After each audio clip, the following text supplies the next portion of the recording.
The sound of the coffee machine gurgling its last drops into the pot filled the kitchen as I leaned against the counter, my hands wrapped around my mug for warmth. Morning light filtered through the blinds, highlighting the small details of a life I had worked so hard to build. The spotless marble countertops, the custom backsplash David had insisted on, and the framed photos of our wedding day perched above the fireplace in the adjoining living room.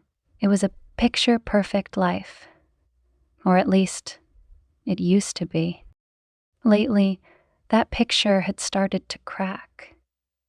It was subtle at first, like the hairline fractures in a window pane, barely noticeable until you looked closely.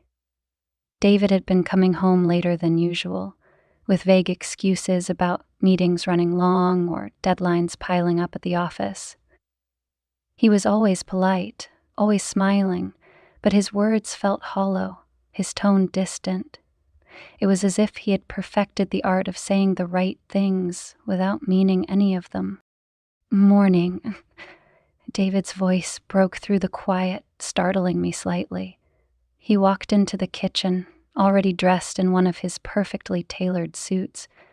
His dark hair was damp from the shower, and a faint scent of his cologne, a blend of cedar wood and bergamot, followed him as he moved. "Morning," I replied, forcing a smile. "You're up early." "Big day at work," he said, pouring himself a cup of coffee. He didn't look at me as he spoke, his attention fixed on his phone. "We've got a presentation for the board this afternoon. Lots to prepare." I nodded, watching him over the rim of my mug. "You've been working late a lot recently. Is everything okay?" He glanced at me then, his expression unreadable. "Yeah, everything's fine. Just busy, you know how it is." His phone buzzed, and his eyes flicked back down to the screen. He took a quick sip of his coffee before setting the cup down and grabbing his briefcase. "Don't wait up for me tonight," he said, pressing a quick kiss to my forehead. "It might be a late one." "Oh, okay," I said softly, but he was already out the door. The silence that followed was deafening. I stared at the empty space where he had been standing, the unease in my chest growing stronger. David had always been ambitious, always driven, but this was different. There was a detachment in his words, a distance I couldn't ignore. I spent the rest of the day trying to shake the feeling, throwing myself into mundane tasks to keep my mind occupied. I cleaned the kitchen, reorganized the pantry, and even took the time to dust the bookshelves in the living room. But no matter how much I tried to distract myself, my thoughts kept circling back to David. By the time evening rolled around, I was no closer to finding answers. The house felt oppressively quiet without him, the kind of silence that made you notice every little sound, the creak of the floorboards, the hum of the refrigerator, the ticking of the clock on the wall. I tried to convince myself that I was overthinking, that I was letting my imagination get the best of me. But deep down, I knew something wasn't right. The sound of the doorbell jolted me from my thoughts. I wasn't expecting anyone, and for a moment I hesitated. But when I peeked through the window and saw Matthew standing on the porch, I felt a wave of relief. Matthew was David's younger brother, and in many ways his complete opposite. Where David was polished and reserved, Matthew was polished and reserved. Matthew was awakened to my life and unfiltered, with a mischievous grin that could charm just about anyone. He had always been a source of light in my life, someone who could make me laugh even on my worst days. "Hey, you," he said with a grin as I opened the door. "Thought I'd stop by and check in on my favorite sister-in-law." "Matthew," I said, my smile genuine for the first time all day. "What are you doing here?" He held up a bottle of wine. Figured you could use some company. David mentioned he'd be working late again. I stepped aside to let him in, the tension in my chest easing slightly. You have perfect timing, I said as he walked past me. I was just about to settle in for a very lonely evening. Well, I couldn't let that happen, he said, his tone playful. Besides, it's been a while since we've caught up.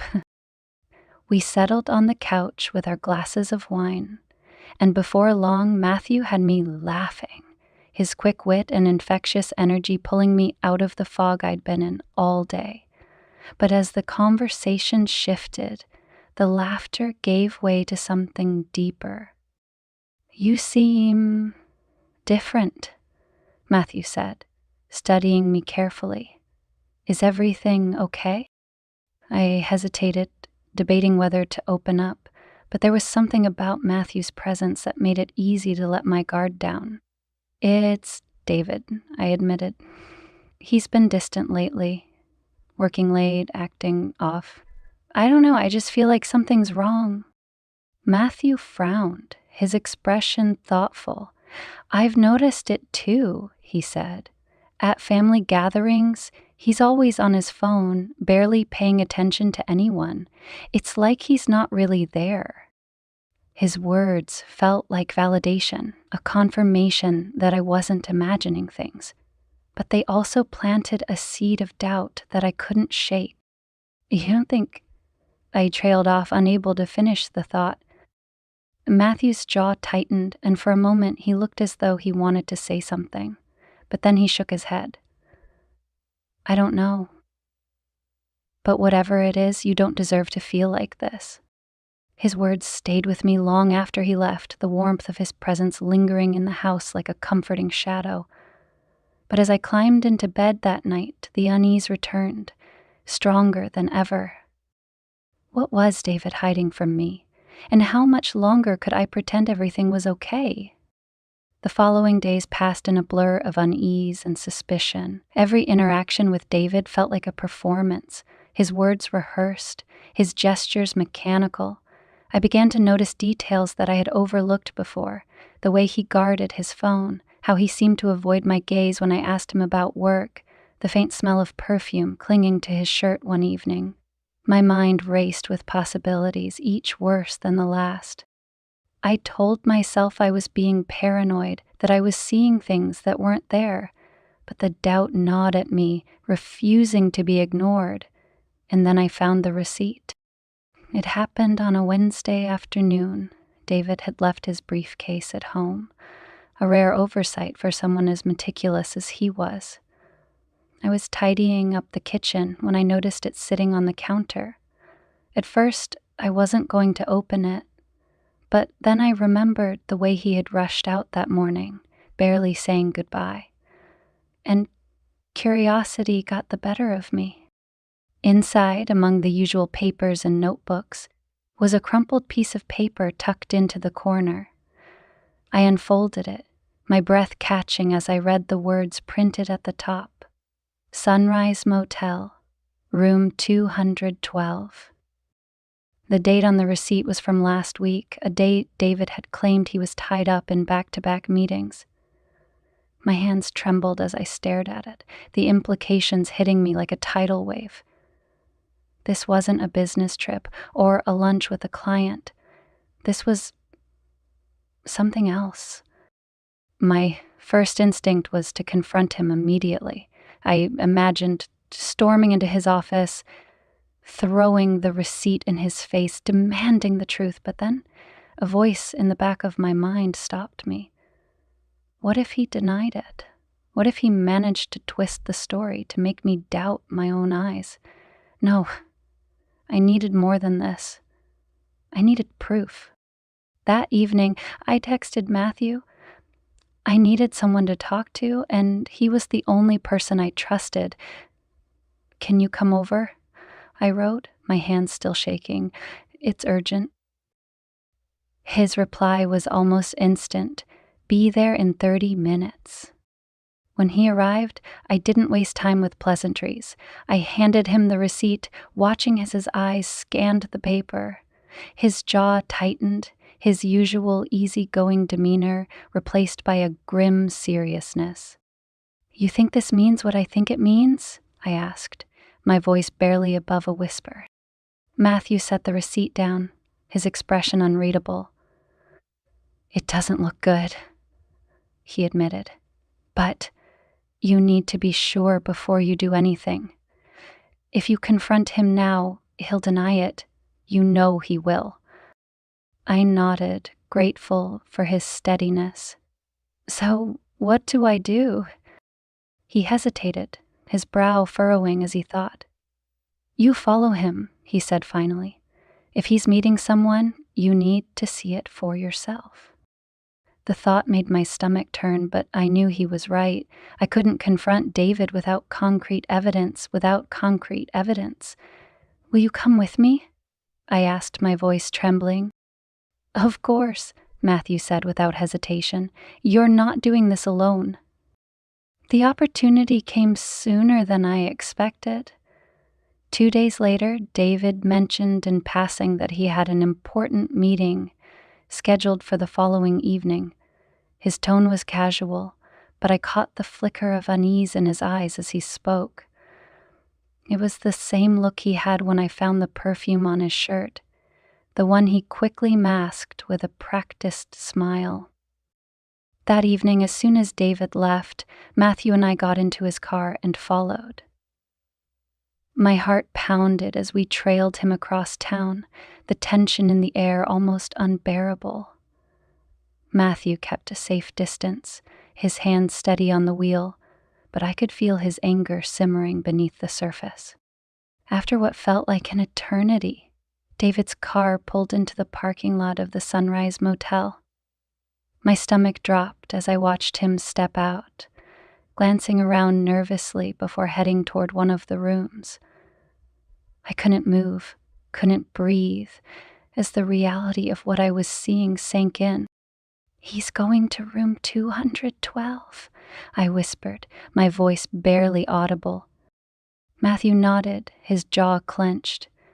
"Stay here. I'll go take a look." Before I could protest, he was out of the car, his movements quick and purposeful. I watched as he disappeared around the corner, my mind racing with what he might find. Minutes passed, each one feeling like an eternity before he returned, his face pale but composed. "He's not alone," Matthew said quietly. "There's a woman with him. Blonde, younger." The words hit me like a physical blow, the air leaving my lungs in a rush. I had suspected, but hearing it confirmed was something else entirely. Tears blurred my vision as I stared out the window, unable to process what I had just heard. "Are you okay?" Matthew asked, his voice gentle. I shook my head, my hands gripping the edge of the seat. "I need to see it," I said, surprising even myself with the resolve in my voice. "I need to see them." Matthew hesitated but nodded. "Okay, but be careful." Together we crept toward the room, keeping to the shadows. The curtains were drawn, but there was a gap near the edge, just wide enough to see inside. My heart pounded as I peered through, the scene before me confirming every fear I had tried to suppress. David was sitting on the edge of the bed, his shirt unbuttoned, his tie discarded on the floor. The woman, a striking blonde in a tight red dress, was leaning toward him, her hand resting on his thigh. They were laughing, their faces close, their body language intimate. I pulled back, the bile rising in my throat as the weight of the betrayal crashed over me. Matthew was at my side in an instant, his hand on my arm, grounding me. "You've seen enough," he said firmly. "Let's go." I let him guide me back to the car, my body trembling as I climbed inside.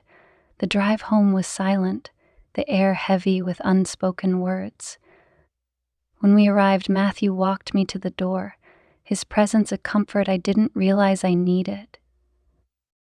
"Thank you," I said softly, my voice barely audible. I don't know what I would have done without you. You don't have to thank me, he said, his gaze steady. You're not alone in this. Remember that. As he walked away, I felt the first glimmer of something I hadn't felt in weeks. Control. David had underestimated me, had thought I wouldn't notice, wouldn't act. But he was wrong. I wasn't going to be a victim. Not anymore. That night, I lay awake in bed, staring at the ceiling as the events of the evening replayed in my mind. The image of David with that woman, the sound of their laughter, it was burned into my memory, a painful reminder of the life I thought I had. But as the anger simmered beneath the surface, a plan began to take shape. David wasn't going to get away with this. I was going to make him pay for every lie, every betrayal, every moment he had made me feel small and insignificant. This wasn't over, not by a long shot. The days after the motel revelation were a whirlwind of anger, heartbreak, and quiet determination. David continued his charade, blissfully unaware of what I had uncovered. Every time he kissed me goodbye or called me babe, it felt like another slap in the face. But I didn't react, not yet. Instead, I kept my anger tightly coiled, waiting for the right moment to strike. Matthew became my anchor during this time. He checked in often, his presence both comforting and complicated. While I appreciated his unwavering support, there was an undeniable tension between us, an undercurrent of something unspoken that neither of us seemed ready to address. One evening, as I sat on the couch, sifting through emails and pretending to watch TV, my phone buzzed. It was Matthew. "You okay?" his text read. "Getting there," I replied, hesitating before adding, "Want to come over?" His reply came within seconds. "Be there in 20. When he arrived, he brought a bottle of wine, his familiar grin easing the tension in my chest. "Figured you could use this," he said, handing me the bottle as he stepped inside. "Thanks," I said, closing the door behind him. "You're too good to me, you know that?" "Someone has to be," he quipped, his tone light, though there was an edge to his words. We settled into the living room, the wine flowing as the conversation drifted from small talk to more serious matters. I told him about David's recent behavior, how he had been acting even more aloof since his last business trip. Matthew listened intently, his expression darkening with every word. "He doesn't deserve you," he said finally, his voice firm. "Ah," I sighed, swirling the wine in my glass. "I don't even know who I am anymore," I admitted. "I've spent so long trying to be the perfect wife, the perfect partner, and for what? So he can run off to motels with God knows who while I sit here and play house?" Matthew's hand brushed mine, the touch sending a jolt through me. "You're more than just his wife," he said, his gaze steady.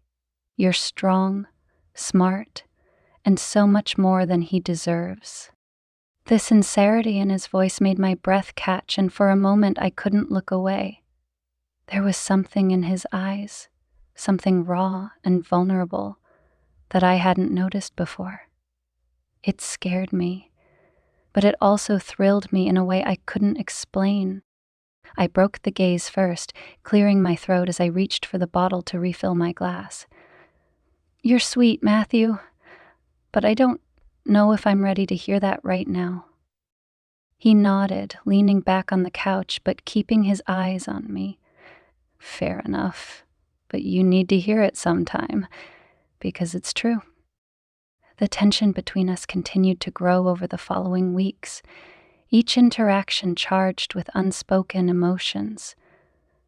Matthew was always there, helping me strategize, offering a shoulder to lean on. But there was a line we both seemed reluctant to cross. That line blurred one evening when he came over to help me sort through evidence I had collected on David. We sat side by side at the kitchen table, poring over emails, receipts, and photos. The air was thick with tension, our proximity making it impossible to ignore the heat simmering beneath the surface. "This is enough to bury him," Matthew said, his voice low as he sifted through the pile of papers. "He won't be able to deny it." "Good," I replied, my tone sharper than I intended. "I want him to feel as small and powerless as he made me feel." Matthew glanced at me, his brow furrowing. "You're not powerless, you know. You've already taken back control. The fact that you're sitting here, planning your next move, that's strength." I met his gaze, my throat tightening. "I don't feel strong," I admitted. "I feel broken." "You're not broken," he said, his voice soft but firm. "You're hurt, yeah, but you're still here, still fighting. That's more than most people can say." The emotion in his voice made my chest ache, and before I could stop myself, I reached out, my hand brushing his. He didn't pull away. Instead, his fingers closed around mine, the warmth of his touch grounding me in a way I hadn't felt in months. "Matthew," I started, my voice trembling. "Don't," he said, his gaze intense. "Don't say it, unless you mean it." For a moment, the world seemed to hold its breath. The air between us crackled with anticipation, every nerve in my body on high alert. And then, as if pulled by an invisible force, I leaned in. The kiss was soft at first, tentative and uncertain, but it quickly deepened, months of pent-up emotions pouring into that single moment. His hands cupped my face, his touch gentle yet firm, and for the first time in what felt like forever, I let myself feel. When we finally pulled apart, both of us breathing heavily, reality came crashing back in. I stared at him, my mind racing with 1,000 conflicting thoughts. "We shouldn't have done that," I said, my voice barely above a whisper. "Maybe not," he replied, his gaze steady, "but I don't regret it. Neither did I." In the days that followed, the boundaries between Matthew and me blurred further. What started as a single stolen moment quickly turned into something more. A series of late-night visits, whispered conversations, and shared glances that spoke volumes. It was intoxicating and terrifying all at once, a whirlwind of emotions I couldn't fully process. But as much as I tried to focus on Matthew, the reality of my situation with David loomed like a dark cloud. My plan to confront him was taking shape, each piece of evidence carefully collected and organized. I was determined to make him pay for what he had done, but the weight of it all was beginning to take its toll. One evening, as Matthew and I sat on the back porch, the cool night air a welcome reprieve from the suffocating tension inside, he spoke up. "Are you sure you want to do this?" he asked, his voice quiet but serious. I turned to him, my brow furrowing. "Do what?" "Confront him, expose everything. Once you go down this road, there's no turning back." I sighed, staring out at the darkened street. "I don't have a choice, Matthew. He needs to face the consequences of his actions." "And what about us?" he asked, his tone cautious. "What happens when he finds out about this?" I met his gaze, my chest tightening. "I don't know," I admitted. "But I can't think about that right now, one thing at a time." He nodded, though the doubt in his eyes was hard to miss. "Just promise me one thing," he said. Whatever happens, don't lose yourself in this. You're stronger than you think." His words stayed with me long after he left, a quiet reminder of the delicate tightrope I was walking. As I lay in bed that night, staring at the ceiling, I couldn't shake the feeling that my life was hurtling toward a breaking point. The confrontation with David was inevitable, the fallout with Matthew even more so. But I was ready to face it all. Because, for the first time in a long time, I was fighting for myself. The confrontation I'd been preparing for came faster than expected. It was a Saturday morning, and David was in the kitchen, scrolling through his phone while pretending to sip his coffee. I stood by the counter, watching him, the weight of everything I knew pressing heavily on my chest. My fingers itched to grab the stack of evidence I'd carefully compiled and slam it down in front of him, to force him to admit the truth. But I needed this to unfold on my terms. "I thought you were working today," I said casually, breaking the silence. David looked up, startled, before forcing a smile. "Meeting got canceled. Thought I'd take the day to catch up on things here." "Things like what?" I pressed, trying to keep my tone light. "You've been so busy lately I hardly see you anymore." He shrugged, avoiding my gaze. "You know how it is. Work's been crazy. I'm just trying to keep everything afloat." My grip on the counter tightened. He was lying again, his words rehearsed and devoid of any real emotion. "Maybe you should take a break," I said, my voice sharper than I intended. "You seem distracted." David's head snapped up, his eyes narrowing slightly. "What's that supposed to mean?" "Nothing," I replied, forcing a smile. "Just an observation." He watched me for a moment longer, suspicion flickering across his face, before returning to his phone. The tension in the room was palpable, but I wasn't ready to make my move yet. Not here, not like this. That evening, David left the house, muttering something about meeting an old friend for drinks. I didn't bother asking for details. I already knew where he was going. Once he was gone, I called Matthew. He arrived within minutes, his expression grim as he stepped inside. "You ready for this?" he asked, his voice low. "More than ready," I replied, grabbing the folder of evidence I had prepared.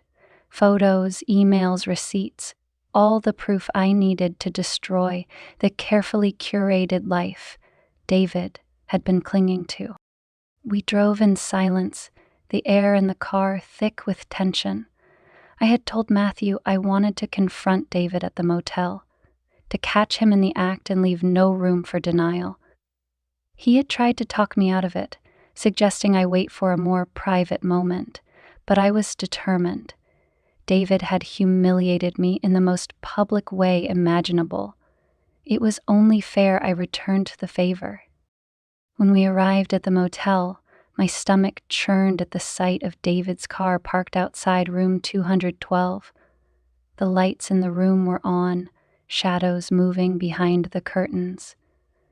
I clenched my fists, the anger bubbling to the surface as I stepped out of the car. Matthew grabbed my arm gently. "Are you sure about this?" I nodded, my jaw set. "I have to do this." We approached the door together, the sound of muffled laughter and voices growing louder with each step. My heart pounded in my chest, a mix of rage and anticipation fueling me. I raised my hand to knock but hesitated, the weight of the moment crashing down on me. Matthew placed a reassuring hand on my shoulder. "You're not alone in this," he said softly. I took a deep breath and knocked, the sound echoing through the quiet night. There was a pause, followed by hurried whispers and shuffling. Moments later, the door opened, and there he was. David's expression shifted from confusion to shock to anger in a matter of seconds. "What the hell are you doing here?" he demanded, stepping into the doorway to block my view of the room. "I could ask you the same thing," I shot back, my voice steady despite the storm raging inside me.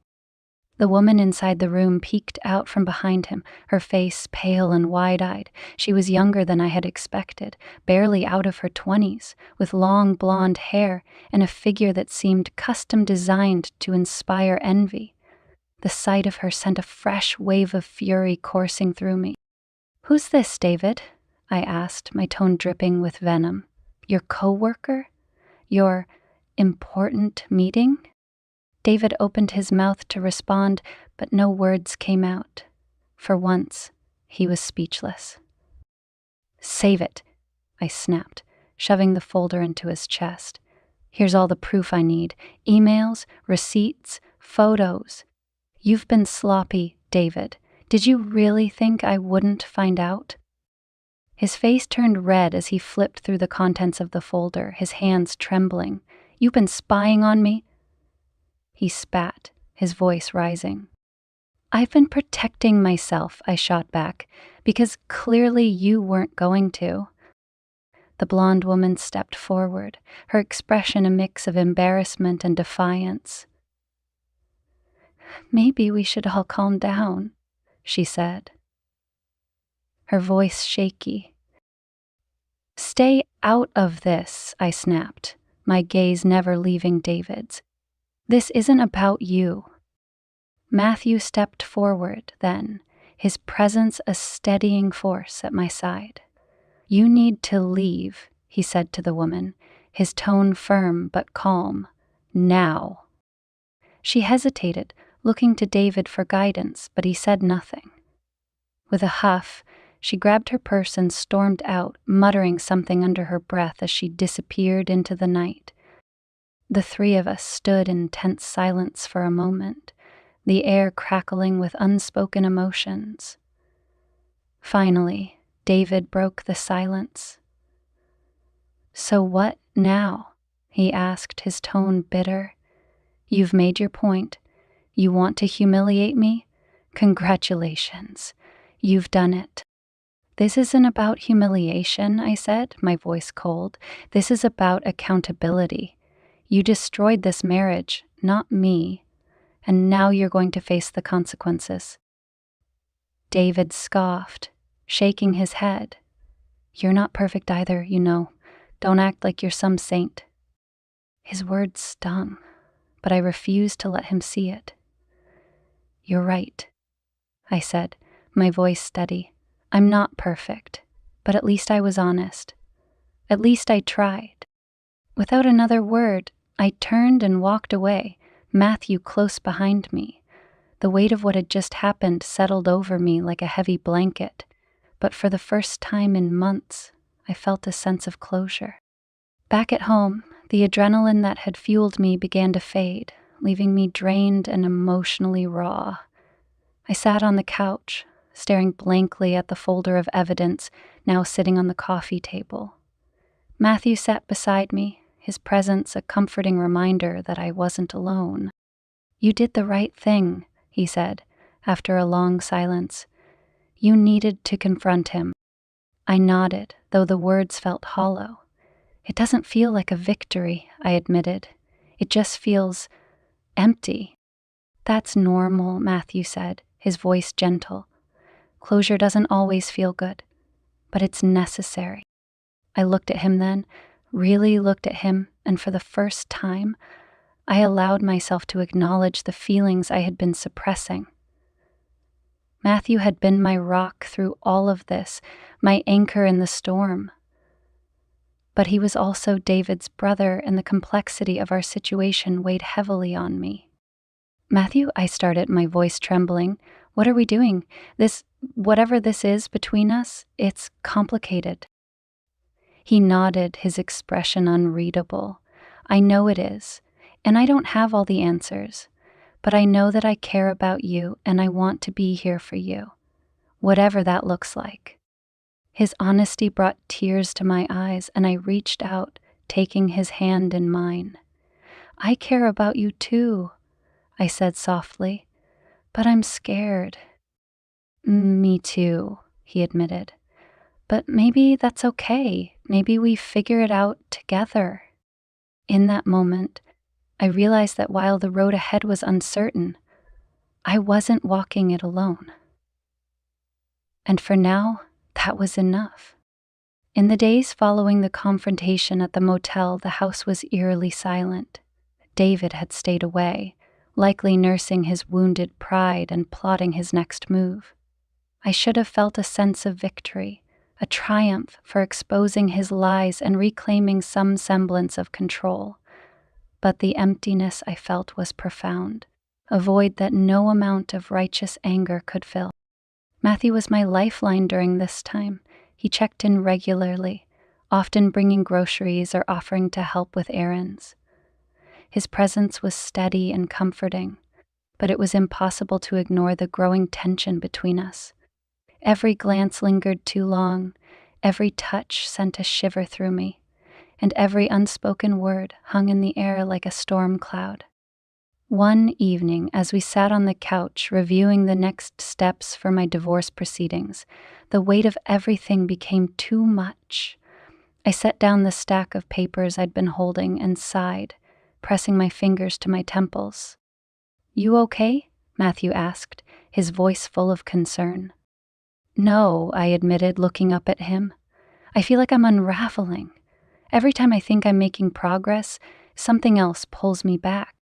Matthew shifted closer, his hand resting lightly on mine. "You've been through hell, but you're still standing. That says something." "I don't feel like I'm standing," I said, my voice trembling. I feel like I'm barely holding it together." He squeezed my hand gently. "You're stronger than you think, and you're not alone." The sincerity in his voice brought tears to my eyes. I leaned into him, letting the warmth of his presence soothe the ache in my chest. For a moment, I allowed myself to believe that everything might be okay. But David wasn't done with me. His absence had been a calculated move, a chance for him to regroup and strike back with renewed force. The first blow came in the form of a lawyer's letter, challenging my claim to the house. His argument was absurd. He claimed I had squandered marital assets by hiring private investigators and preparing for the divorce. But it was enough to delay the proceedings and send my anxiety spiraling. "He's trying to make this as painful as possible," I said to Matthew one night, my voice laced with frustration. "It's not about the house or the money. He just wants to punish me." Matthew nodded, his jaw tight. "That's who he is. He can't stand the idea of losing, especially to you." "Well, he's not going to win," I said firmly, though my resolve felt fragile. "I won't let him." Matthew's gaze softened, and he reached out to brush a stray hair from my face. "You've got this," he said, his voice steady, "and I've got you." The second blow came in the form of whispers and judgment from the people around us. Friends and family who had once been supportive now seemed wary, their questions veiled but pointed. "So, how's everything going?" one of David's cousins asked at a family gathering, her tone dripping with faux concern. "It's going," I replied curtly, refusing to give her the satisfaction of a detailed response. She nodded, her eyes flicking toward Matthew, who was standing across the room. "And Matthew, he's been helpful, hasn't he?" The insinuation was clear, and it made my blood boil. "Yes, he has," I said sharply. "More than most." The cousin's smile faltered, but she quickly recovered. "Well, that's good to hear. Family should stick together, after all." I forced a smile and walked away, my hands trembling with anger. The judgment didn't stop there. It seemed like everyone had an opinion about my situation, and most of them weren't shy about sharing it. "People are going to talk," Matthew said later that evening as we drove home. "It doesn't matter what we do." "I know," I said, staring out the window, "but it's exhausting. I feel like I have to defend myself at every turn. You don't owe anyone an explanation, he said firmly. You're doing what you have to do. His words were comforting, but they didn't erase the sting of the gossip. Everywhere I turned, it felt like eyes were on me, judging, questioning, doubting. The pressure was suffocating. The final blow came when David decided to escalate his tactics. He showed up unannounced at the house one afternoon, his car screeching to a halt in the driveway. I heard the commotion from the living room and rushed to the window, my heart pounding at the sight of him storming toward the door. "David, what the hell are you doing here?" I demanded as I opened the door, my voice shaking with equal parts anger and fear. He shoved a piece of paper into my hands, his face red with fury. "You think you're so clever, don't you? Sneaking around with my brother, building your little case against me. Well, guess what? Two can play this game." I glanced at the paper, my stomach sinking as I read the words, a court filing challenging my claims of infidelity with Matthew. He was accusing me of having an affair and using it as leverage to invalidate my case. "You're unbelievable," I said, my voice trembling with rage. "You're the one who cheated, David. You're the one who destroyed this marriage." "And yet here you are," he sneered, gesturing toward the house. "Playing house with Matthew? How long has this been going on, huh? Were you seeing him before you decided to ruin my life?" "Get out," I said through gritted teeth. "You have no right to be here." "I have every right," he shot back. "This is my house too." "Not for long," I countered, slamming the door in his face. I leaned against the door, my hands shaking as I clutched the paper. The confrontation had left me rattled, but it had also reignited the fire inside me. David was trying to intimidate me, to make me second-guess myself, but I wouldn't let him win. That night, as I recounted the encounter to Matthew, he listened quietly, his jaw tightening with every word. When I finished, he reached for my hand, his grip firm but comforting. "He's desperate," Matthew said. "That's all this is. He knows he's losing, so he's throwing everything he can at you." "It doesn't make it any easier," I admitted, my voice cracking. "I'm so tired, Matthew. I just want this to be over." "It will be," he said softly. "You just have to hold on a little longer." Then at last, his words were a lifeline, and I clung to them as the days dragged on. The divorce proceedings were messy and drawn out, with David fighting me at every turn. But I refused to back down. I had come too far to let him intimidate me now. Through it all, my connection with Matthew deepened, though not without complications. The guilt over our relationship weighed heavily on both of us, and the judgment from others only added to the strain. There were moments when I questioned whether we could survive the storm, whether the bond we had built could withstand the pressure. One night, as we sat together on the back porch, the stars twinkling overhead, I finally voiced my fears. "Do you ever wonder if this is all a mistake?" I asked, my voice barely above a whisper. Matthew turned to me, his brow furrowing. "What do you mean?" "This," I said, gesturing between us. "You and me. It's not exactly simple." He sighed, running a hand through his hair. "No, it's not, but nothing worth having ever is." His words brought tears to my eyes, and I reached out, taking his hand in mine. "I don't want to lose you," I said softly. "You won't," he said, his gaze steady. "We'll get through this together." The confrontation I had been anticipating finally came during a family gathering. It wasn't intentional on my part. I had no desire to air my dirty laundry in front of a room full of relatives, but David had other plans, He had been lying in wait, sharpening his weapons for a public attack, and I was his unsuspecting target. It was a Sunday afternoon, and the house was full of chatter and laughter. Cousins played cards at the dining table, a group of aunts debated recipes in the kitchen, and the younger kids ran in and out of the backyard. I moved through the crowd, smiling and nodding, trying to ignore the occasional sideways glances and whispered conversations that followed me. Matthew had arrived earlier, keeping a low profile as he lingered near the edge of the room. His presence was reassuring, but I could feel the weight of the judgment surrounding us. It was only a matter of time before someone said something, and I wasn't sure if I was ready to face it. David's arrival was as dramatic as I had feared. He walked in with the confidence of a man who believed he had already won the war, his head held high and his eyes scanning the room like a predator searching for prey. The conversations around us faltered, the air growing tense as people turned to watch him. I kept my distance, refusing to let him see how his presence affected me. But it didn't take long for him to make his move.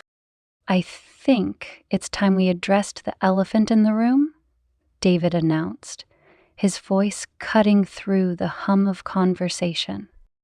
The room fell silent, all eyes turning to him. My heart sank, and I clenched my fists at my sides, bracing myself for the blow. "What are you talking about?" I asked, forcing my voice to remain steady. David smirked, pulling a folded piece of paper from his pocket. "I'm talking about the fact that while everyone's been so busy feeling sorry for you, you've been playing the victim while sneaking around with my brother." Gasps rippled through the room, and I felt the weight of 100 pairs of eyes turn to me.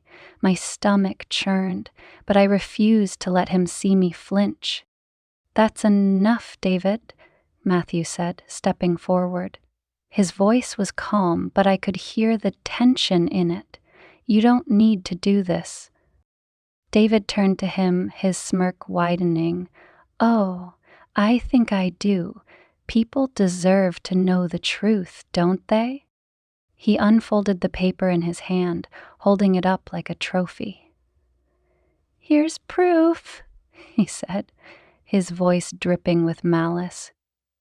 "Photographic evidence of their little rendezvous.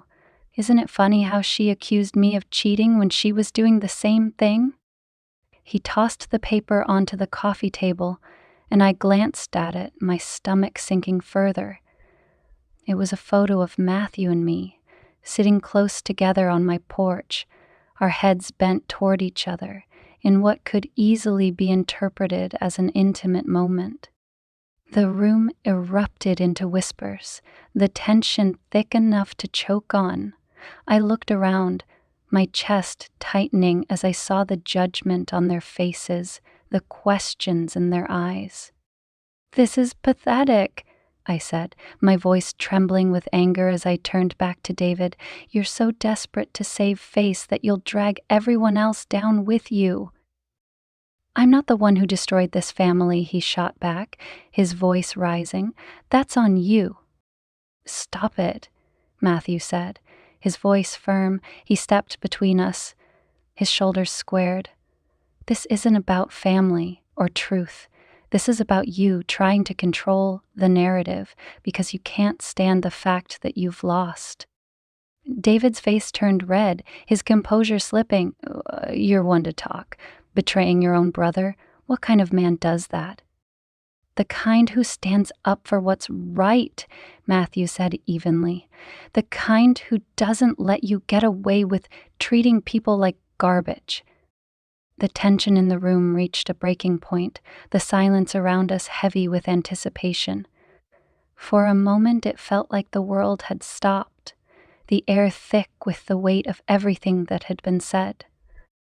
And then, to my surprise, someone spoke up. It was David's cousin, a woman who had always been kind to me but had kept her distance in recent weeks. "I think we've heard enough," she said, her voice cutting through the tension. She looked around the room, her gaze steady. "This isn't the place for this kind of drama." Others nodded in agreement, and the whispers began to fade. Slowly, the crowd began to disperse, the awkward energy dissipating as people returned to their conversations. But the damage had been done. After the party, Matthew and I sat in the quiet of my living room, the weight of the evening pressing down on us. I stared at the photo on the coffee table, the image that had caused so much chaos, and felt a wave of exhaustion wash over me. "I'm sorry," Matthew said quietly, his voice breaking the silence. I looked up at him, frowning. "Why are you apologizing?" "Because this wouldn't have happened if I hadn't gotten involved," he said, his expression heavy with guilt. "I made things more complicated for you." I shook my head, reaching out to take his hand. "You didn't make things complicated, Matthew. David did. This was his choice, not yours." He nodded, but the doubt in his eyes was hard to miss. Still, "I hate that you had to go through that."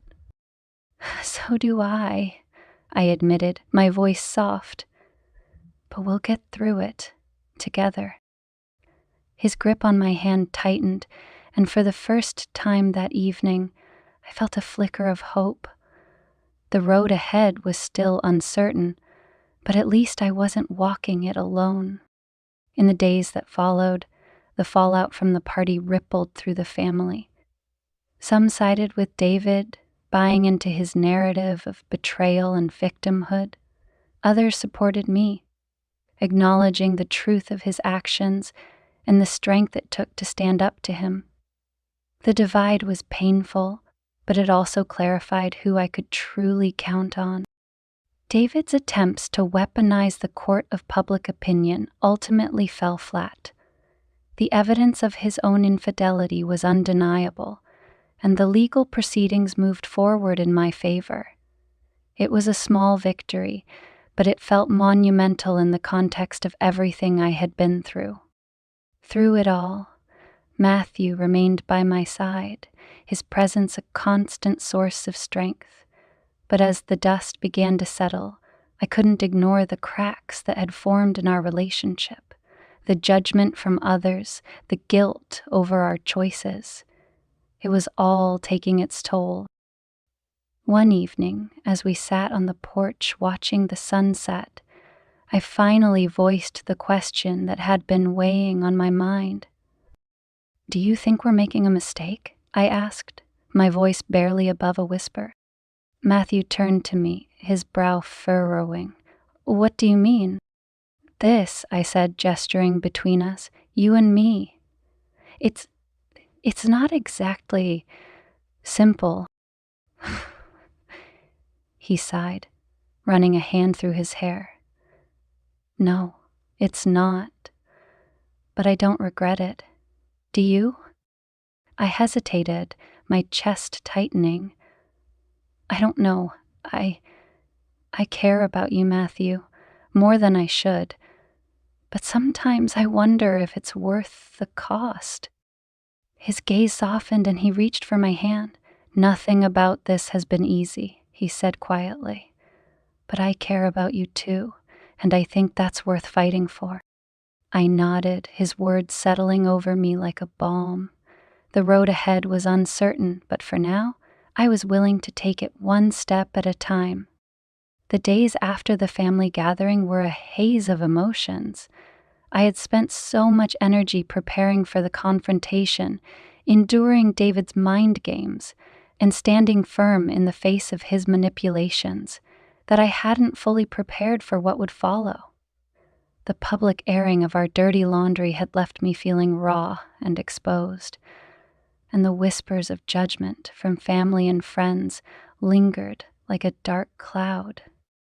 Matthew was my anchor, his presence steady and reassuring, but even he couldn't shield me from the reality that the damage had been done. The divide within the family had grown deeper, with some relatives outright refusing to speak to me, while others offered strained, conditional support. One morning, as I sat at the kitchen table with a cup of coffee that had long gone cold, I scrolled through the messages on my phone. Most were mundane, but a few stood out, cutting deeper than I cared to admit. "We need to talk. I'm not taking sides, but this is getting out of hand. Think about the kids at the next family reunion." "Ugh," I sighed, setting the phone down and rubbing my temples. It was exhausting, trying to navigate the fallout of a decision I had made to protect myself. "You look like you haven't slept in a week," Matthew said as he walked into the kitchen. He had stayed over the night before, though we had barely spoken, both of us too tired to rehash the events of the past few days. "I probably haven't," I admitted, managing a weak smile. "Everyone has an opinion, and none of them are helpful." He sat across from me, his gaze steady. "You don't owe anyone an explanation, you know. They weren't there. They don't know what you've been through." I nodded, though his words didn't do much to ease the knot in my chest. It's just exhausting. I feel like I'm fighting on all fronts, and I don't know how much longer I can keep this up. Matthew reached across the table, his hand covering mine. "You're not alone in this," he said softly. "You've got me." His words were comforting, but they also stirred something inside me, an ache I couldn't quite name. I cared about Matthew deeply, but the weight of our relationship layered atop everything else was beginning to feel like too much. The first major crack in our relationship came a week later during a tense conversation about the ongoing divorce proceedings. David had filed another motion to delay the settlement, this time claiming I had misrepresented our financial situation. And it was a blatant lie, but it was enough to stall the process and add another layer of stress to an already unbearable situation.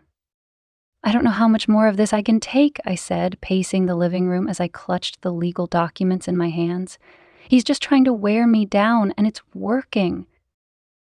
Matthew leaned against the wall, his arms crossed. "You've got to stand your ground," he said, his tone firm. "If you give in now, he'll take it as a win."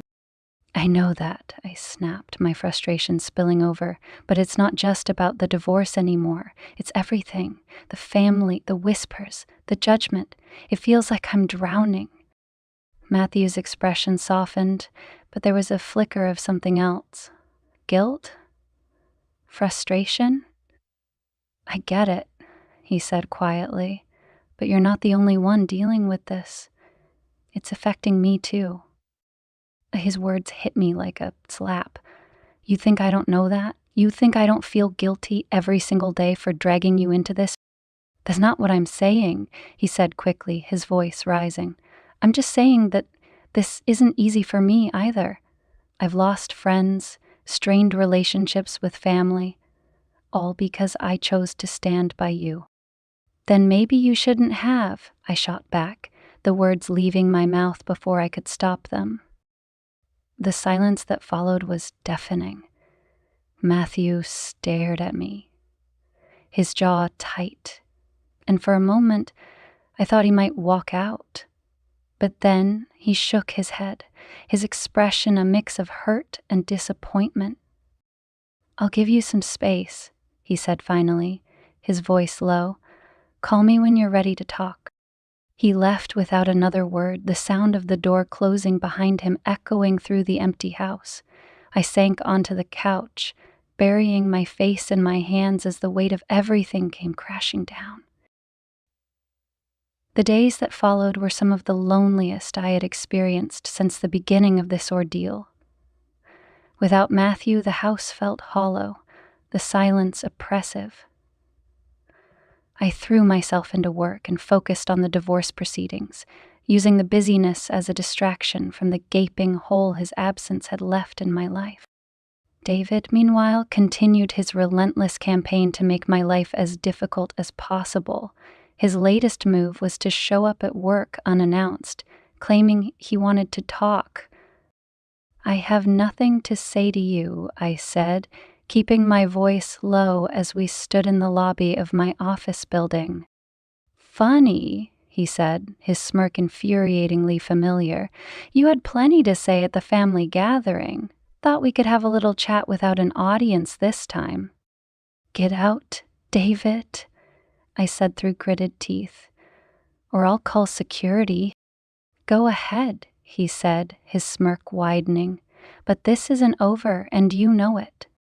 I turned and walked away, refusing to give him the satisfaction of a response, but his words stayed with me, a reminder that no matter how far I had come, he wasn't going to let me go without a fight. When Matthew and I finally spoke again, it was clear that the distance between us hadn't lessened the tension. He came over one evening, his expression guarded as he stepped inside. "I'm sorry," I said, before he could say anything, "for what I said, for everything. You didn't deserve that." He nodded, his gaze softening. "I'm sorry, too. I didn't mean to make it seem like I was blaming you. I didn't know how to handle it." We sat down on the couch, the silence between us heavy but not uncomfortable.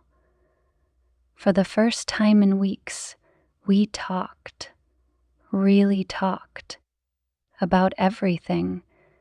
The guilt, the judgment, the uncertainty about the future. It wasn't easy, but it was necessary. By the end of the night, I felt a sense of clarity I hadn't experienced in months. Matthew and I were far from perfect, and our relationship was complicated in ways that most people wouldn't understand. But for now, we were willing to fight for it. And that, I realized, was enough.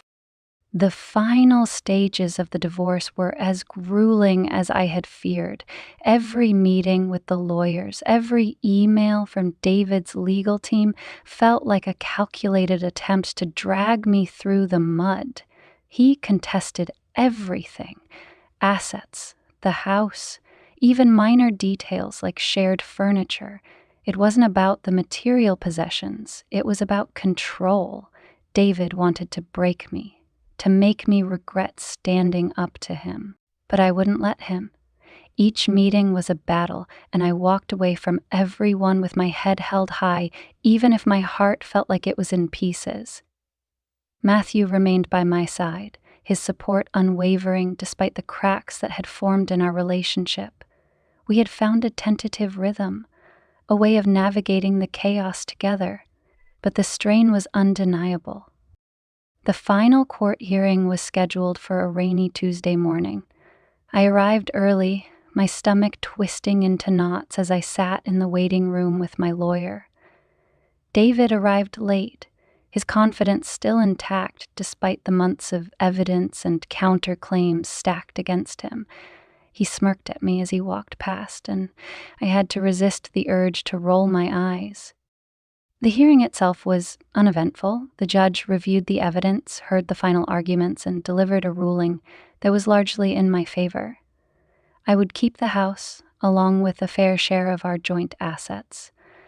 David's claims of misconduct on my part were dismissed as baseless, and his attempts to prolong the process were met with thinly veiled irritation from the court. It should have felt like a victory, but as I walked out of the courthouse, I felt nothing but exhaustion. The weight of the past months settled heavily on my shoulders, and I realized that while I had won the battle, I wasn't sure I had truly won the war. That evening, and Matthew and I sat on the back porch, the rain having finally given way to a cool, clear night. I held a glass of wine in my hand, the liquid untouched as I stared out at the darkened yard. "You did it," Matthew said, breaking the silence. "It's over." I nodded, though the words felt hollow. "It doesn't feel over." He leaned back in his chair, his expression thoughtful. "That's because it's not. The legal stuff is done, sure, but the emotional part? That's going to take time." I sighed, setting the glass down on the small table between us. Time. That's all anyone keeps saying. But how much time? How long does it take to feel normal again? Matthew didn't answer right away. When he finally spoke, his voice was quiet. I don't know, but you don't have to figure it out alone. His words were meant to be comforting, but they only added to the ache in my chest. It's just it, Matthew. I don't even know what normal looks like anymore, and I don't know if we can ever get there. He frowned, his brow furrowing. What are you saying? I'm saying, I trailed off, searching for the right words. I'm saying that maybe we need to take a step back. We've been through so much, and I don't want us to make decisions based on all the chaos we've been dealing with. Matthew's jaw tightened, and for a moment he didn't say anything. When he finally spoke, his voice was steady, though I could hear the hurt beneath it. If that's what you need, I'll respect it. But for the record, I don't regret any of this. Not a single moment. I don't either, I said quickly, tears welling in my eyes. But I need to figure out who I am again. I need to stand on my own 2 feet. He nodded, though his expression remained guarded. I understand. We sat in silence for a long time, the weight of the conversation hanging heavily between us. When Matthew finally stood to leave, he hesitated, his gaze lingering on me. For what it's worth, he said softly, you're stronger than you think. Don't forget that. And then he was gone. The sound of his footsteps fading into the night. In the weeks that followed, I began the slow process of rebuilding my life. I started therapy, diving headfirst into the messy, complicated emotions I had been carrying for so long. I reconnected with old friends, reached out to family members I had drifted away from, and even picked up a new hobby, painting, something I had always loved but never seemed to have time for. The house felt different now. It was still the same structure, the same walls and floors and furniture, but it didn't feel like David's house anymore. It felt like mine. Slowly but surely, I was reclaiming the space, making it a reflection of who I was rather than who we had been. David's presence in my life faded gradually, his attempts to interfere growing less frequent as he realized I was no longer willing to engage. The occasional email or text would come through, thinly veiled attempts to provoke a reaction, but I ignored them, refusing to give him any more power over me. Months later, I ran into Matthew at a coffee shop. It was a chance encounter, unexpected but not unwelcome. He was standing in line when I walked in, and when our eyes met, he smiled. A genuine, warm smile that made my chest ache in a way I hadn't felt in a while. "Hey," he said as I approached. "It's good to see you." "You too," I replied, and I meant it. We sat together catching up over coffee. He told me about a new job he had taken, a move to a smaller town a few hours away. I told him about my therapy sessions, the progress I had made, and the way I was slowly finding myself again. "I'm proud of you," he said, his voice soft. "You've come a long way." "So have you," I replied, smiling. "It sounds like you're doing well." "I am," he said, his gaze steady. "But I'd be lying if I said I didn't miss you." The words hung between us, heavy with meaning. I looked at him, searching his face for signs of the hurt I had caused, but all I saw was sincerity. "I miss you too," I admitted, "but I think we needed this time apart, to figure things out." He nodded, his smile tinged with sadness. "Yeah, I think we did." As we said our goodbyes, I felt a sense of closure I hadn't realized I needed. The road we had traveled together had been messy and complicated, but it had also been necessary. And while I didn't know what the future held for us, I felt at peace with where we were. That night, as I sat in my living room with a cup of tea, I looked around at the space I had created, the walls painted in warm, inviting colors, the shelves filled with books and trinkets that made me smile. It was a reflection of the person I was becoming, someone who was stronger, wiser, and more self-assured than she had ever been before. For the first time in a long time, I felt truly free, and for now, that was enough. Months turned into a year, and life continued its steady rhythm. The pain and chaos that once consumed me had dulled to a faint echo, a reminder of where I'd been, but no longer defining where I was going. The house had become my sanctuary, a space filled with colors, textures, and objects that reflected the person I was becoming. It felt like mine for the first time.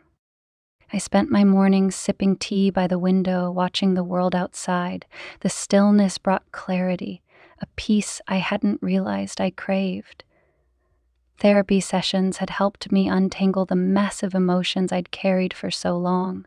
For the first time, I felt like I understood myself, not as a wife or a victim, but as a person with her own needs, dreams, and aspirations. David was a ghost in my life now, his attempts at rekindling or provoking contact having stopped entirely. Occasionally, I would hear about him through mutual acquaintances, snippets of his life that no longer stirred anything in me. It was over, truly over. One evening, as I was going through a box of old photographs, I came across one from our wedding day. I stared at it for a long time, the couple in the image smiling brightly, their arms wrapped around each other in the naive belief that their love was unshakable. I felt no anger as I looked at it, only a quiet sadness for what could have been. Carefully, I placed the photo back in the box and pushed it aside, knowing I would no longer need to revisit it. Matthew remained a figure in my life, though at a distance. Our relationship had evolved into something gentler, less charged. We spoke occasionally, short phone calls to check in, the rare coffee meetup when he was in town. There was a lingering warmth between us, but neither of us rushed to define what it meant. We were healing in our own ways, learning to stand alone before contemplating standing together again.